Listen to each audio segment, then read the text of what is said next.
En we zijn terug. Mijn naam is Roberto en regelmatig krijg ik de vraag in welke league ik race. En dat kan ik goed begrijpen als je voor de 436ste keer in de eerste bocht eruit wordt geramd tijdens een online lobby. Daarom wil ik je in deze video helpen met het vinden van een goede league en je een paar tips geven over waar je rekening mee moet houden voordat je een league gaat joinen. Laten we beginnen.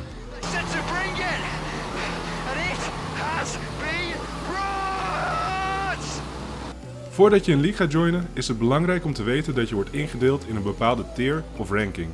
Als voorbeeld, in de league waarin ik rijd, God League Racing, heb je meerdere tiers, namelijk brons, zilver, gold en diamond.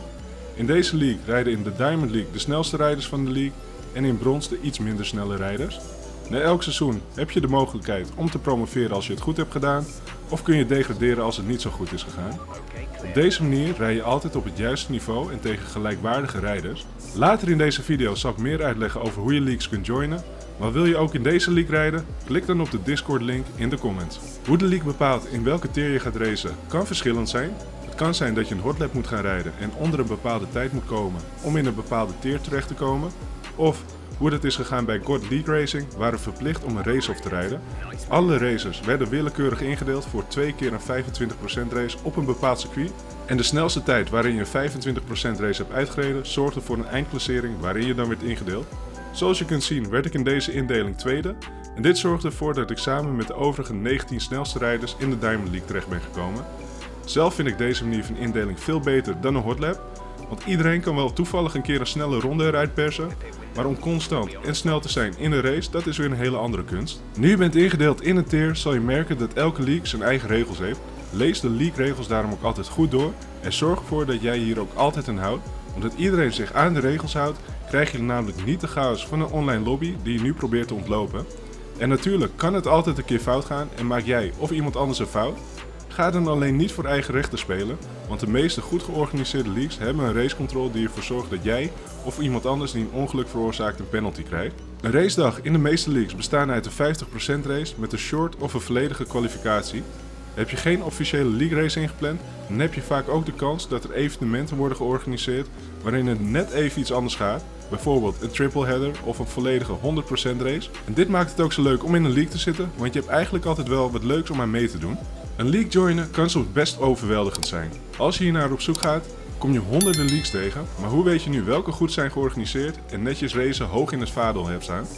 Daarom ga ik je nu een paar leagues benoemen waarvan ik weet dat deze goed zijn georganiseerd. God League Racing, dit is de league waar ik in meerijd. En de reden waarom ik voor deze league heb gekozen is omdat ik de organisatie echt uitstekend vind. Tijdens de game worden meerdere kampioenschappen georganiseerd. Je hebt meerdere Formule 1 leagues, maar ook een Formule 2 league die erg leuk is voor de afwisseling. Netjes rijden en fair. Rijden is een van de belangrijkste regels in deze league, waardoor je altijd leuke en harde gevechten kunt houden op hoog niveau. Ga je eroverheen, dan kun je dit uitpraten met de andere coureur en komen die er niet uit, dan kun je de racecontrol inschakelen. Daarnaast is de community erg gezellig en heb je regelmatig fun events waaraan je mee kan doen om de league races heen.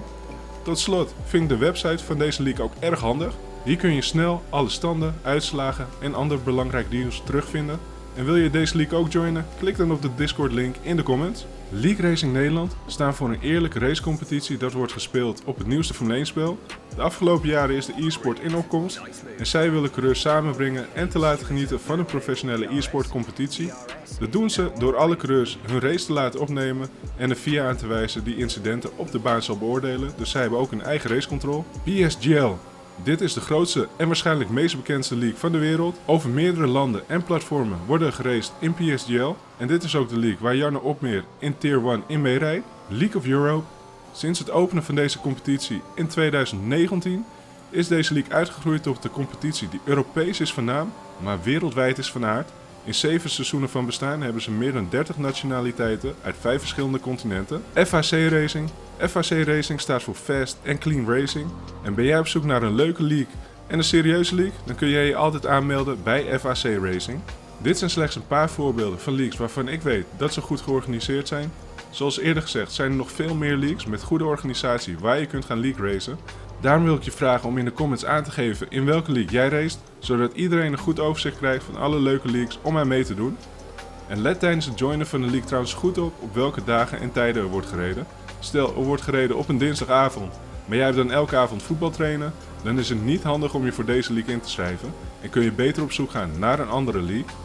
Tot slot is het nog belangrijk om te checken voordat je een league joint voor welke platform zij een league organiseren. Sommige leagues kunnen alleen leagues organiseren voor bijvoorbeeld PlayStation. Heb jij een Xbox of een PC, dan kun je hier helaas niet aan meedoen. Al verandert dit wellicht binnenkort omdat F1 22 cross-platform aanbiedt, waardoor je kunt racen tegen andere rijders op een andere platform. Als deze video jou heeft geholpen om een goede league te vinden, geef de video dan een duimpje omhoog en abonneer als je dit nog niet hebt gedaan op mijn kanaal. Dit zou mijn kanaal namelijk enorm helpen. Graag lees ik ook in de comments in welke league jij race, dus geef het alsjeblieft aan, zodat iedereen de kans heeft om een goede league te vinden. En dan wil ik je nu bedanken voor het kijken en zie ik je graag weer tijdens de volgende video.